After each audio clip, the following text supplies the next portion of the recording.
आदिवासी धर्मांतरणावर विधान परिषदेमध्ये चर्चा करण्यात आली आहे। धर्मांतर केलेले लोक हे आदिवासी आणि धर्माच्या योजनांचा भाग घेतात असा आरोप करत मुद्दा उपस्थित करण्यात आला। धर्मांतरणानंतर सुद्धा आदिवासी योजनांचा लाभ घेणाऱ्यांवर कारवाईची मागणी करण्यात आली आहे।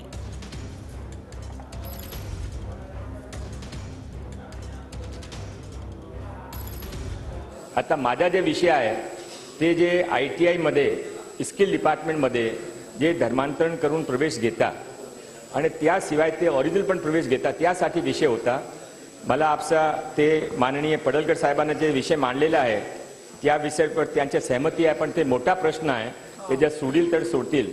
आता आपला स्पेसिफिक असा आहे की जे काय दोन लाभ घेता, अल्पसंख्याकाचे पण लाभ घेता आणि आदिवासीचे लाभ घेता, ते कोणाचे लाभावर कोणाच्या हक्कावर गदा मारता हा एक प्रश्न आहे।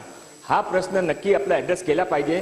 फक्त आपण ते हा एक धर्मांतरणचा विषय ना राहता आदिवासीच्या मूळ संस्कृतीचा विषय आपण असा चालू ठेवला तर कालांतर आदिवासीचे मूळ संस्कृतीचा काय होईल, त्याचे जे काही आचार विचार त्याचा काय होईल हा पण एक प्रश्न आहे।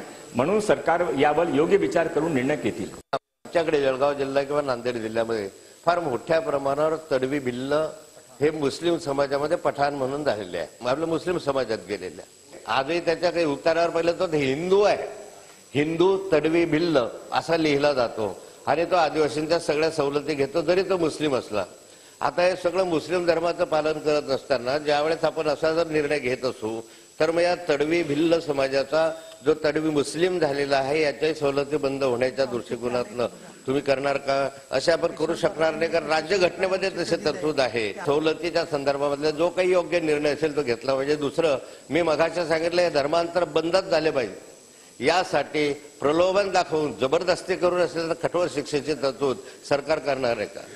धर्मांतरण वगैरे याविषयी स्वतंत्र कायदे आहेच, परंतु विशेषतः आदिवासी बांधवांना काही मिशनरीकडून तेल देणे, पाणी देणे अशा प्रकारचे वेगवेगळ्या चर्चमध्ये प्रकार होत असतात आजाराच्या नावाखाली, एक अंधश्रद्धा म्हणून। वाटतं अशा पद्धतीनं आदिवासी बांधवांच्या शिक्षण कमी असण्याचा एक हेतू साध्य करून वाटतं अशा पद्धतीनं काही मिशनरी आणि काही संस्था काम करत असतात। विशेषतः तेल पाणी देणे आणि त्याच्यातून आजार बरं होणं, मग काही वेळेस लग्न जमणं असं सुद्धा सांगतात, मुलगा पास होणं असं सुद्धा सांगतात। वाटतं याच्यावर सुद्धा कारवाई करण्यासाठी सरकार पाऊल उचलेल।